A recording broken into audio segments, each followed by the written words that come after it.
Hello everyone, আসসালামু আলাইকুম। Welcome to my blog channel. তো আমি আজকে একটি রেসিপি নিয়ে এসেছি, সেটার নাম হচ্ছে ডিমের ঝুরি রেসিপি। এই রেসিপিটা দিয়ে ভাত খেতে অসম্ভব মজা লাগে।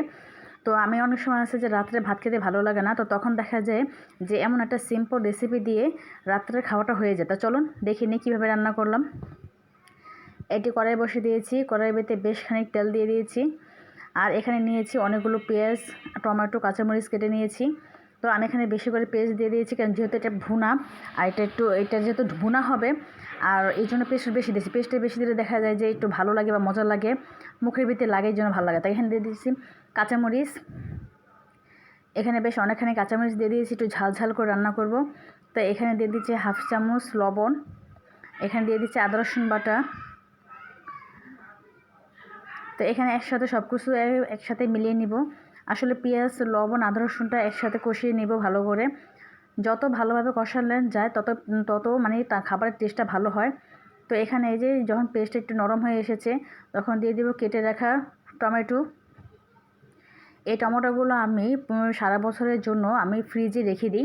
তো যখন আমি রান্না করতে নিই তখন 5 মিনিট আগে নামিয়ে রাখি। তখন এই বরফ অবস্থায় এভাবে কেটে দিয়ে দিই। এই জন্য যে বরফটা যদি তাড়াতাড়ি গলে যায়, তার জন্য আমি তেলের ভিতরে একটু ভালো করে ভেজে নিব, যাতে দ্রুত যেন ভাজাটা হয়ে যায়।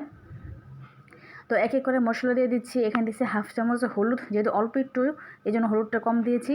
আর মরিচ একটু বেশি দেবো, যেহেতু আমি এখানে একটু ঝাল ঝাল রান্না করবো, এই জন্য এখানে 1 চামচের মতন মরিচ গুঁড়ো দিয়ে দিয়েছি। প্রথমে আমি হাফ চামচ দিয়েছি, তারপর আমি হাফ চামচ, তো টোটাল 1 চামচ দিয়েছি। তো একদম ভাজা ভাজা হয়েছে। তারপর আমি একটু পানি দিয়ে দিচ্ছি। পানিটা দিলে কি মশলাটা কোনো পুড়ে না, আমাকে একদম মশলাটা কষানোটা খুব ভালো হয়ে যায়। তো মশলাটা ভালো করে একবার কষিয়ে নিব। মশলা যত ভালো করে কষানো যায় অত মানে খাবার টেস্টটা বাড়ে, তো আমি আগেই বলেছি। তো এখন একদম সুন্দর করে কষে বা একদম উপর তেল উঠে গেছে, তো বোঝা গেল যে এই কষানোটা খুব ভালো হয়েছে। তো এখানে আমি নিয়েছি একটি ডিম। তো ডিমটারে ফেটে দিয়ে দিচ্ছি। আমি 2টা ডিমের ভুনাটা করব, এই জন্য আমি একটা ডিম দিয়ে দিয়েছি, তারপর আমি একটা ডিম দিয়ে দিচ্ছি।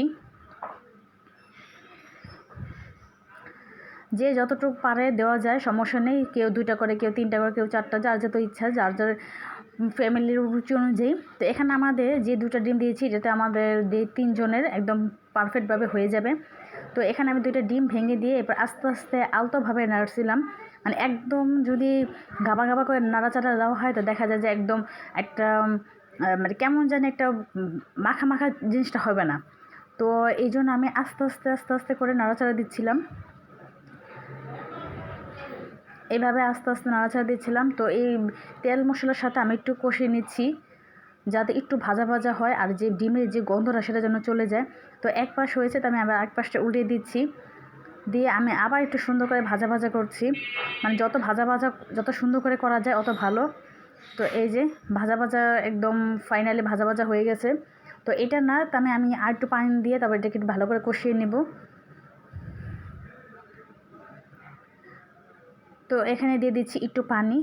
একটু পানি দেওয়ার কারণ হচ্ছে যে ডিমের যে অংশটা বাকি আছে অর্ধেক, এখানে তো কষানোর ভিতরে অর্ধেক হয়েছে, বাকি অর্ধেকটা যাতে পানির সাথে হয়ে যায় তার জন্য।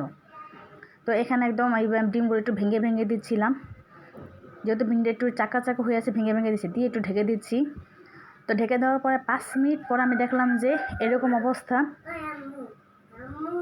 তো এখানে দেখা যায় যে একটু পানি রয়েছে, তো পানিটা আমি একটু ভালো করে একদম শুকিয়ে নিব। এই জিনিসটা একদম ভাজা ভাজা হবে, আর যত ভাজা ভাজা হবে গরম ভাতের সাথে তত খেতে ভালো লাগে। যেহেতু আমি রাতের একটা গরম ভাত রান্না করেছি, আর তার সাথে এই ডিম ঝুরি ভাজিটা অনেক টেস্ট। তো যাক, আলহামদুলিল্লাহ ফাইনালি হয়ে গেছে। একদম যখন ভাজা ভাজা হবে তখন বোঝা যাবে যে উপর তেলটা ছেড়ে দিবে। তো আমার ভিডিওটি কেমন লাগছে আমার সবাই কমেন্টে জানাবেন, এবং একটা লাইক, একটা শেয়ার, আর একটা সাবস্ক্রাইব করে যাবেন। তো আজকের মতন এই পর্যন্তই। দেখুন, দেখতে খুব কত লোভনীয় সুন্দর হয়েছে। আপনারাও বাসায় ট্রাই করবেন, এবং বাসায় এভাবে ট্রাই করে আপনারাও খেয়ে বলবেন যে কেমন হয়েছে। তো আজকের মতন এই পর্যন্তই। আসসালামু আলাইকুম।